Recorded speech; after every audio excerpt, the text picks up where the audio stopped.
Bismillahirrahmanirrahim. Assalamu alaikum viewers. This lecture is about the accelerator theory of investment. As in the previous lecture related with the post-Keynesian approach for the determination of income and employment, we came to know that investment function is the combination of both autonomous as well as induced investment, wherefrom we get the concept of accelerator coefficient and accelerator effect. Now we will explain the concept of accelerator theory of investment presented by J.M. Clark in detail. So first of all, we will create a difference between multiplier and accelerator coefficients, and then we will explain the concept of simplest accelerator theory presented by J.M. Clark in detail. So let's start our lecture. According to multiplier theory, national income is dependent on the level of investment, यानी investment में कोई भी change national income में multiple change लेकर आता है जो multiplier की वैल्यू पर डिपेंड करता है. यहाँ पर इन्वेस्टमेंट फंक्शन जो है जस्ट ऑटोनमस इन्वेस्टमेंट पर डिपेंड करता है. ऐसा इन्वेस्टमेंट जो लेवल ऑफ इनकम से इंडिपेंडेंट है उसके साथ वेरी नहीं करता. तो यहाँ पर इन्वेस्टमेंट फंक्शन जो है वो जस्ट ऑटोनमस इन्वेस्टमेंट को रिप्रेजेंट कर रहा है. तो यहाँ पे हमारे पास क्वेश्चन राइज होता है कि how much change in investment brings how much change in national income. So इसके लिए हम जो है वो वैल्यू ऑफ मल्टीप्लायर जो है हमने लास्ट लेक्चर में डेराइव की हुई है. तो के जो है वो यहाँ पे मल्टीप्लायर कोफिशिएंट को रिप्रेजेंट कर रहा है. Delta Y over delta I जो है वो मल्टीप्लायर की वैल्यू है. इसके लिए हमने फर्दर फार्मूलाज भी डेराइव किए थे वहाँ पर मैथमेटिकली, जो कि ये जो है कि MPC की वैल्यू पर डिपेंड करता है या MPS की वैल्यू पर डिपेंड करता है. तो के जो है वो फर्दर फार्मूलाज भी हमने वहाँ डेराइव किए थे लास्ट लेक्चर में, वहाँ से आप देख सकते हैं. तो यहाँ पर जो मल्टीप्लायर इफेक्ट है उसको फाइंड आउट करने के लिए हम क्या करेंगे, in order to find the resultant change in national income we should multiply the numerical coefficient, that is K, to the change in investment in order to find out the resultant change in national income. तो यहाँ से हम जो है वो multiplier effect check कर सकते हैं. हमने इसको जो है एग्जाम्पल के थ्रू भी एक्सप्लेन किया हुआ है. नेक्स्ट हम मूव करते हैं एक्सेलरेटर की थ्योरी की तरफ. तो एक्सेलरेटर जो है वो ये एक्सप्लेन करता है कि अगर हम मल्टीप्लायर की तरफ ही दोबारा जाएं तो यहाँ पे देखें output is the function of investment है, यानी इन्वेस्टमेंट में चेंज आउटपुट में चेंज लेकर आता है. ये मल्टीप्लायर इफेक्ट या मल्टीप्लायर प्रिंसिपल की इक्वेशन को भी अगर हम देखें तो delta Y is equals to K into delta I.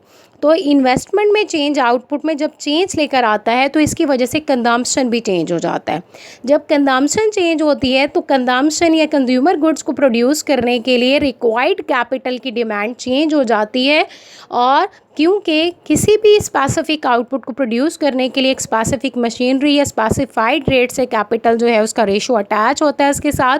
तो यहाँ से जो है वो हम एक्सेलरेटर थ्योरी का कंसेप्ट जो है वो एक्सट्रैक्ट कर सकते हैं.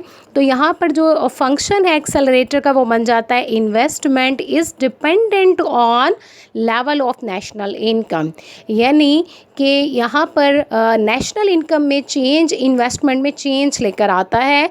और यहाँ पे जो इम्पॉर्टेंट हमारे पास फंक्शन है वो ये है कि investment is a combination of both autonomous as well as induced investment, जहाँ पर W जो है वो एक्सेलरेटर कोफिशिएंट को रिप्रेजेंट कर रहा है, जो slope of the investment function है. और ये शो कर रहा है कि how much change in national income brings how much change in investment. Here from we can get the formula for W, that is equal to delta I over delta Y. यहीं से हम जो है ये मल्टीप्लायर एक्सेलरेटर कोफिशिएंट है और यहाँ से हम जो है वो एक्सेलरेटर इफ़ेक्ट या एक्सेलरेटर प्रिंसिपल फाइंड आउट कर सकते हैं कि डेल्टा आई को फाइंड आउट करने के लिए we should multiply the accelerator coefficient W to the resultant change to the change in Y in order to find out the resultant change in investment. तो यहाँ पर हमने देखा कि दोनों मल्टीप्लायर एक्सेलरेटर जो है वो थ्योरीज किस तरह से डिफरेंट हैं। और एक और यहाँ पर रिलेशनशिप एक्सेलरेटर और मल्टीप्लायर में ये है कि जो मल्टीप्लायर की वैल्यू है के, अगर हम इसका रेसिप्रोकल ले लें यानी 1/k is equals to W है, यानी 1/k जो है वो एक्सेलरेटर कोफिशिएंट के बराबर है। अब हम जो है वो एक्सेलरेटर थ्योरी को जो है वो डिटेल के साथ एक्सप्लेन करेंगे, जो कि J.M. क्लार्क ने एक्सप्लेन की। In its simplest form, this theory is based upon the notion that a particular amount of capital stock is necessary to produce a given output. For example, अगर हम कहें कि 400 capital जो है वो required है 100 यूनिट ऑफ आउटपुट को produce करने के लिए, तो हम कह सकते हैं कि ये शो कर रहा है कि there is a fixed relationship between capital stock and output. Thus we can say that W is equals to KT over YT, जहाँ पर KT जो है वो स्टॉक ऑफ कैपिटल को रिप्रेजेंट कर रहा है T टाइम पीरियड में, और YT जो है वो यहाँ पे आउटपुट को रिप्रेजेंट कर रहा है T टाइम पीरियड में, और ये फ्रैक्शन कंप्लीट जो है वो कैपिटल आउटपुट रेशो को शो कर रही है। तो इसका मतलब है W यहाँ पे ये शो कर रहा है कि आउटपुट को प्रोड्यूस करने के कितना कैपिटल जो है वो रिक्वायर्ड है, कैपिटल आउटपुट रेशो क्या है। तो यहाँ पे फिक्स्ड रिलेशनशिप एग्जिस्ट करता है दोनों के दरमियान। Thus according to a crude accelerator theory basically presented by J.M. Clark, investment is the function of national income. ये शो करता है कि जैसे जैसे नेशनल इनकम चेंज होती है तो इसके साथ साथ लेवल ऑफ इन्वेस्टमेंट भी चेंज होता चला जाता है। जैसा कि अभी मैंने आपको जो है वो एक्सप्लेन किया था कि यहाँ पे नेशनल इनकम में चेंज कंजम्पशन को चेंज करता है, कंजम्पशन में चेंज होने की वजह से demand for required capital change हो जाता है और उसकी वजह से इन्वेस्टमेंट में चेंज आ जाता है। तो हम कह सकते हैं the derivative of this investment function shows are ratio of change in investment to the change in national income। यहाँ पर ये W जो कि रेशो है change in investment to the change in national income का, ये एक्सेलरेटर कोफिशिएंट को show करता है। और एक्सेलरेटर इफेक्ट को फाइंड आउट करने के लिए we should multiply the accelerator coefficient to the change in national income in order to find out the resultant change in investment. Now we will derive the formula for the accelerator coefficient. Here we will derive the concept of accelerator coefficient with reference to the previous symbols used, as W is the ratio of KT over YT और capital output ratio। अगर हम इस equation को KT के लिए solve कर लें तो ये इक्वेशन ऐसे बन जाएगी KT is equals to W into YT। अगर यहाँ पर W जो है वो कांस्टेंट हो then the same relationship holds true for the previous period।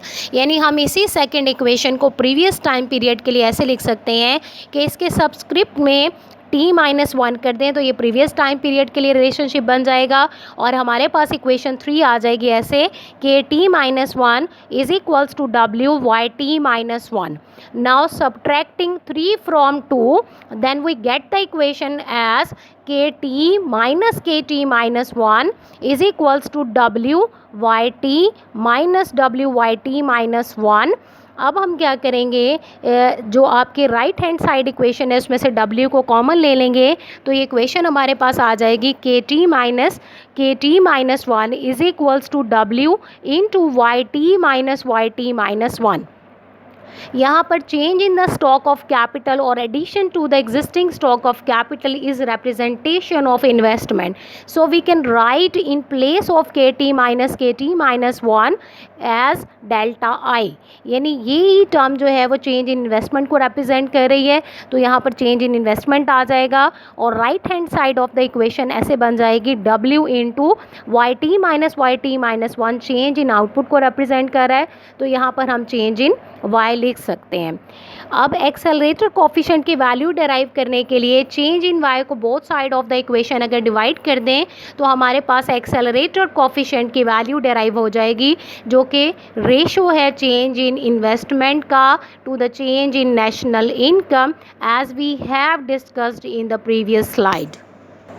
So this relationship between change in level of output and the volume of investment spending is accelerated theory of the investment और accelerated principle. इस theory से हम ये find out कर सकते हैं कि if W given हो या constant हो तो यहाँ पर any expansion in the output require an expansion of capital stock. इसका मतलब ये हुआ कि ये theory ये show कर रही है कि demand for additional plant और equipment is derived from the demand for output. तो हम कह सकते हैं कि यहाँ पर investment is a function of change in output है. अगर आउटपुट पॉजिटिव होगी यानी आउटपुट का चेंज अगर पॉजिटिव होगा तो नेट इन्वेस्टमेंट भी पॉजिटिव होगी. If output increases more rapidly then net investment will also increases. और हम इसको ऐसे एक्सप्लेन कर सकते हैं कि अगर जो है y जो है वो ग्रेटर देन ज़ीरो है तो नेट इन्वेस्टमेंट भी ग्रेटर देन ज़ीरो होगा. इफ़ आउटपुट इंक्रीज़ करेगा तो नेट इन्वेस्टमेंट भी इंक्रीज़ करेगी. अगर हम कहें कि करंट टाइम पीरियड का जो आउटपुट है वो प्रीवियस टाइम पीरियड के आउटपुट से ज़्यादा हो तो नेट इन्वेस्टमेंट पॉजिटिव होगी. अगर जो है वो यही सिचुएशन रिवर्स हो जाए यानी करंट टाइम पीरियड का output fall short of the previous time period output then in this situation net investment becomes negative और this would represents the disinvestment during time period or T or current time period. Now before going towards the explanation of the working of accelerator theory, first of all we will present the assumption of the model. Here to explain the working of accelerator theory we assume that W or the capital output ratio constant रहेगा and we assume it as 3. Next it is assumed that each capital or the machinery last for 10 years. यानी जो capital purchase किया जा रहा है investment के purpose के लिए उसका लाइफ टाइम जो है वो 10 years है. 10 years तक जो है वो उसका लाइफ टाइम पीरियड है वो आपको इनकम जनरेट करके देगा. Every year the expenditure equivalent to 10% of its price has to be made on replacement. Next it is assumed that every machine or the capital is being used equal to its maximum capacity, meaning that there is no reserve capacity here. The last assumption of the theory is that the depreciation of new machine starts after it completes its 10 years. Now we will explain the working of accelerator theory with the help of table. यहाँ पर हम working of accelerator theory को with the help of table देख रहे हैं. तो यहाँ पर ये जो टेबल है ये शो कर रहा है कि आउटपुट में किस तरह से चेंज स्टॉक ऑफ कैपिटल में किस तरह से चेंज लेकर आता है. जैसे कि अभी हमने जो है वो एक्सेलरेटर कोफिशिएंट के थ्रू देखा कि ये एक्सेलरेटर कोफिशिएंट ये शो करता है कि आउटपुट में चेंज इन्वेस्टमेंट में किस तरह से चेंज लेकर आता है. तो यहाँ पर हम जो है वो यहाँ पर देखेंगे कि किस तरह से आउटपुट का बूम और डिप्रेशन जो है स्टॉक ऑफ कैपिटल या इन्वेस्टमेंट में बूम और डिप्रेशन लेकर आता है. तो यहाँ पर जो फर्स्ट कॉलम है इस टेबल का वो टाइम पीरियड को रिप्रेजेंट कर रहा है. तो यहाँ पे हमने डिफरेंट टाइम पीरियड्स लिए हुए हैं. जो सेकंड कॉलम है वो आउटपुट को रिप्रेजेंट कर रहा है. थर्ड कॉलम जो है वो आउटपुट को देखते हुए रिक्वायर्ड कैपिटल स्टॉक को रिप्रेजेंट कर रहा है. फोर्थ कॉलम रिप्लेसमेंट इन्वेस्टमेंट को रिप्रेजेंट कर रहा है. फिफ्थ कॉलम यहाँ पर नेट इन्वेस्टमेंट को शो कर रहा है और सिक्स्थ कॉलम जो है वो ग्रॉस इन्वेस्टमेंट को रिप्रेजेंट कर रहा है. That is the sum of fifth and fourth column. तो अब हम देखते हैं कि फ़र्स्ट टाइम पीरियड जो है वो T है और सेकंड टाइम पीरियड T+1 है. तो इन दोनों टाइम पीरियड में आउटपुट जो है वो 100 है. इस 100 आउटपुट को प्रोड्यूस करने के लिए रिक्वायर्ड स्टॉक ऑफ कैपिटल को फाइंड आउट करने का क्या तरीका है कि इसको आपने W की वैल्यू जो हमने अज्यूम की हुई है कि वो 3 है उससे हमने मल्टीप्लाई किया. तो यहाँ पर रिक्वायर्ड स्टॉक ऑफ कैपिटल 300 आ गया इन दोनों टाइम पीरियड के लिए. रिप्लेसमेंट इन्वेस्टमेंट जो है उसकी वैल्यू सेम है for all the time periods क्योंकि हमने अज्यूम किया हुआ है कि 10% जो है वो इसकी प्राइस का हर साल जो है वो रिप्लेसमेंट इन्वेस्टमेंट के तौर पे क्या कर लेता है सेव कर लेता है. तो 10% आपने 300 का फाइंड आउट किया तो ये 30 आ गया. तो हर वैल्यू जो है हर टाइम पीरियड के अगेंस्ट यहाँ पर 30 आंसर आ रहा है. और नेक्स्ट हम देखें अगर इन 2 टाइम पीरियड्स के अगेंस्ट नेट इन्वेस्टमेंट 0 है तो 30 और 0 को ऐड करें यानी रिप्लेसमेंट इन्वेस्टमेंट और नेट इन्वेस्टमेंट को ऐड करें तो फर्स्ट 2 टाइम पीरियड्स के अगेंस्ट ग्रॉस इन्वेस्टमेंट जो है उसकी वैल्यू 30 है. नेक्स्ट टाइम पीरियड यानी T+2 में हमने एज्यूम किया कि 100 यूनिट्स ऑफ आउटपुट को प्रोड्यूस करने के लिए जो रिक्वायर्ड स्टॉक ऑफ कैपिटल है वो 110 मल्टीप्लाई बाय 3 यानी 330 रिक्वायर्ड स्टॉक ऑफ कैपिटल है। और यहाँ पर रिप्लेसमेंट इन्वेस्टमेंट सेम है, तो हमने यहाँ पे क्या करना है, ये जो रिक्वायर्ड कैपिटल है 110 T+2 के अगेंस्ट, इसमें से T+1 के अगेंस्ट जो रिक्वायर्ड स्टॉक ऑफ कैपिटल है उसको माइनस करना है, तो आंसर 10 आ जाएगा। इस 10 को हमने 3 से, यानी 3 क्या है हमारे पास एक्सेलरेटर कोफिशिएंट की वैल्यू है, उससे मल्टीप्लाई करना है ताकि हम नेट इन्वेस्टमेंट की वैल्यू फाइंड आउट कर सकें। तो यहाँ से हमारे पास 10 मल्टीप्लाई बाय 3 आंसर 30 आ जाएगा। यानी इस टाइम पीरियड में T+2 में नेट इन्वेस्टमेंट जो है हमारे पास 30 है। 30 नेट इन्वेस्टमेंट और 30 रिप्लेसमेंट इन्वेस्टमेंट को ऐड करेंगे तो हमारे पास ग्रॉस इन्वेस्टमेंट की वैल्यू 60 आ जाएगी। इसी तरह से नेक्स्ट हम जो है अज्यूम करेंगे कि नेक्स्ट टाइम पीरियड में 100 स्टॉक ऑफ कैपिटल को प्रोड्यूस करने के लिए 125 multiply by 3 required stock of capital है, जो कि 375 के बराबर है। रिप्लेसमेंट कॉस्ट फिक्स है, कांस्टेंट है 30 पर। अब हमने क्या करना है, 125 में से 110 को माइनस करना है ताकि हम नेट इन्वेस्टमेंट की वैल्यू डिराइव कर सकें। तो यहाँ से हमारे पास 15 आंसर आ गया। 15 को एक्सेलरेटर कोफिशिएंट 3 से मल्टीप्लाई करेंगे तो हमारे पास 45 जो है वो नेट इन्वेस्टमेंट आ जाएगी। 45 नेट इन्वेस्टमेंट में 30 रिप्लेसमेंट इन्वेस्टमेंट को ऐड करेंगे तो ग्रॉस इन्वेस्टमेंट के कॉलम में हमारे पास 70 वैल्यू आ जाएगी। इसी तरह से नेक्स्ट टाइम पीरियड के अगेंस्ट 100 यूनिट ऑफ आउटपुट को प्रोड्यूस करने के लिए एज्यूम किया गया है कि 135 मल्टीप्लाई बाय 3 जो है वो रिक्वायर्ड स्टॉक ऑफ कैपिटल है, जो 405 के बराबर है। इस रिक्वायर्ड कैपिटल के अगेंस्ट 30 जो है वो रिप्लेसमेंट इन्वेस्टमेंट है। यहाँ पर नेट इन्वेस्टमेंट फाइंड आउट करने के लिए 135 में से 125 को माइनस करेंगे तो आंसर 10 आ जाएगा। 10 को एक्सेलरेटर कोफिशिएंट 3 से मल्टीप्लाई करेंगे तो आंसर 30 आ जाएगा। इस 30 नेट इन्वेस्टमेंट में रिप्लेसमेंट इन्वेस्टमेंट 30 को ऐड करेंगे तो हमारे पास ग्रॉस इन्वेस्टमेंट की वैल्यू 60 आ जाएगी। अब इसी को हम इस प्रोसेस को अगर T+7 टाइम पीरियड के लिए देखें तो यहाँ पर 100 यूनिट ऑफ आउटपुट को प्रोड्यूस करने के लिए ये एज्यूम किया गया है कि 125 multiply by 3 unit of stock of capital required है इस 100 यूनिट ऑफ आउटपुट को प्रोड्यूस करने के लिए, जो कि 375 के बराबर है। इस 375 के अगेंस्ट 30 जो है वो रिप्लेसमेंट इन्वेस्टमेंट है। नेट इन्वेस्टमेंट फाइंड आउट करने के लिए 125 में से 135 को माइनस करना है तो हमारे पास आंसर आ जाएगा -10। इस -10 को 3 से मल्टीप्लाई करेंगे जो एक्सेलरेटर कोफिशिएंट की वैल्यू है तो आंसर आ जाएगा -30। इस -30 और नेट इन्वेस्टमेंट और इस 30 प्लस रिप्लेसमेंट इन्वेस्टमेंट को ऐड करेंगे तो हमारे पास ग्रॉस इन्वेस्टमेंट की वैल्यू 0 आ जाएगी। अब इसको अगर फर्दर टाइम पीरियड के लिए एक्सटेंड करें तो T+8 टाइम पीरियड में 100 यूनिट ऑफ आउटपुट को प्रोड्यूस करने के लिए 110 मल्टीप्लाई बाय 3 जो है वो रिक्वायर्ड स्टॉक ऑफ कैपिटल है, जो कि 330 के बराबर है। रिप्लेसमेंट कॉस्ट 30 है यहाँ पर, रिप्लेसमेंट इन्वेस्टमेंट या कॉस्ट। उसके बाद नेट इन्वेस्टमेंट फाइंड आउट करने के लिए हमने 110 में से 125 को सब्ट्रैक्ट करना है तो हमारे पास -15 आ जाएगा। -15 को 3 से मल्टीप्लाई करेंगे तो हमारे पास -45 नेट इन्वेस्टमेंट आ जाएगी। -45 नेट इन्वेस्टमेंट और 30 रिप्लेसमेंट इन्वेस्टमेंट को ऐड करेंगे तो हमारे पास -15 ग्रॉस इन्वेस्टमेंट आ जाएगी। ये टेबल जो है वो इसकी इंटरप्रिटेशन हम इस तरह से कर सकते हैं कि ये टेबल ये शो कर रहा है कि यहाँ पर नेट इन्वेस्टमेंट जो है वो चेंज इन आउटपुट और change in the demand for consumer goods के ऊपर डिपेंड कर रहा है। अगर demand for the consumer goods अगर बढ़ती जा रही है इनकम इंक्रीज़ होने के साथ साथ, तो यहाँ पर नेट इन्वेस्टमेंट भी पॉजिटिव है और इंक्रीज़ होती जा रही है। जैसे ही लेवल ऑफ नेशनल इनकम जो है वो मैक्सिमम लेवल पर पहुँचता है या demand for consumer goods maximum level पर पहुँच जाती हैं तो यहाँ पर जो है वो नेट इन्वेस्टमेंट जो है वो ज़ीरो हो जाती है। इसके बाद इनकम कम होने के साथ साथ जब डिमांड फॉर कंज्यूमर गुड्स कम होती है तो इस सिचुएशन में नेट इन्वेस्टमेंट जो है वो नेगेटिव हो जाती है। Now we will explain the effect of gradual change in output on investment and the stock of capital with the help of figure.